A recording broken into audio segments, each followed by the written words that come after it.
Yeah, I'm at work. It's good to see you this morning. I hope you're having a great week. I've been really digging into this concept of self-understanding and how important it is to have faith. And you've heard me say this now several times. Uh, Obedience without understanding. And so I've been asking God as I read. I read every day. I read every night. Uh, to lead me to authors who would help me make connections that would be really good for whatever God had in mind for my future. And so, for whatever reason, a few weeks ago, he's led me back to C.S. Lewis. And I read almost everything Lewis wrote a long time ago. I haven't read any much recently until a couple of weeks ago. And I resurrected an old habit that I had. I had let it go for a while, but I'm back at it now, and I'm writing things down on cards as as they spark me. And I'm doing this because I asked the confirmation class to do this, and so I figured if I'm going to ask them to do it, I probably should be doing it again. And as I did this, I went back this morning, early this morning, and I looked through some of the cards that I had written out, and two of them connected in my mind. I was like, oh, they're connected. And so I thought I would share that with you because it's a really great connection, especially for people who are sorting through in their souls kind of a restart.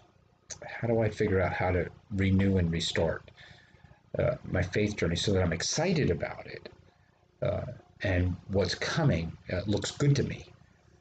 And so there are two quotes that that connect together, and I'm going to read them both to you.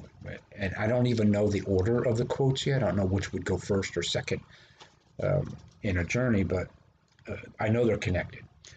The first is you are never too old to set another goal or to dream a new dream. And sometimes, you get to, I think maybe a lot of people get to a place where they feel like, well, I've kind of done my thing and I'm done. And I don't want to get there. So I'm like, okay, uh, what's around the corner now? What's going to be new? And so it was good for me. C.S. Lewis was old when he was converted. He was an older man, and so he began a completely new life. Later in life, he didn't really find himself or his voice until he became a Christian, and then it took off for him. His life just blossomed after that, and he recreated. God helped him recreate a new life later in his days. The second one is connected to this concept of renewal and what it means to begin anew and to have a chance to have a new dream and connect to that concept. Lewis says this: what you see and what you hear depends a great deal on where you are standing. And it also depends on what sort of person you are and what sort of person you are becoming. So for me to see and hear a new place to get to depends on where I'm standing and what sort of person I am now and what sort of person I'm becoming. Uh, I think I think that's really wise. That God desires me to go to new places and have a new dream. I don't want to carry the same dream with me.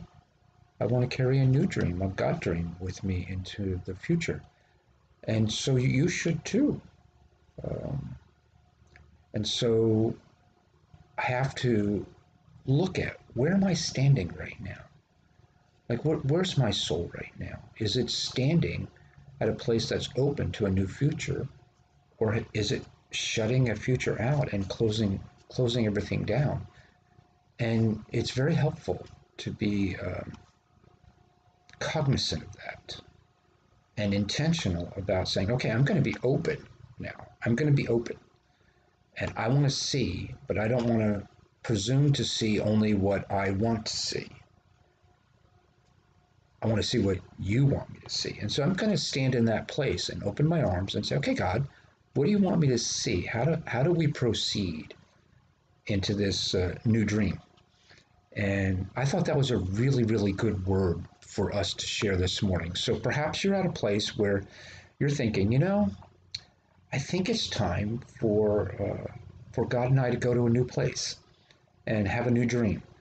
And I know that that's true of me, but it's also true of the church I'm serving now and the church I'm going to.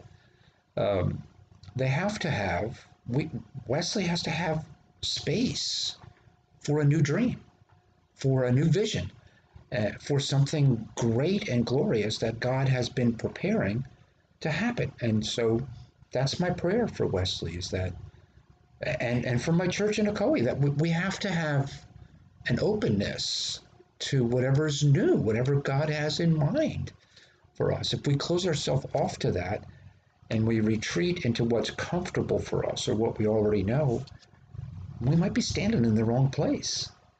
So I want to encourage you to be, and me, I want to encourage my own soul, be open. Let's see what God has and let's be excited about it, okay? All right, you all have a great, great Tuesday.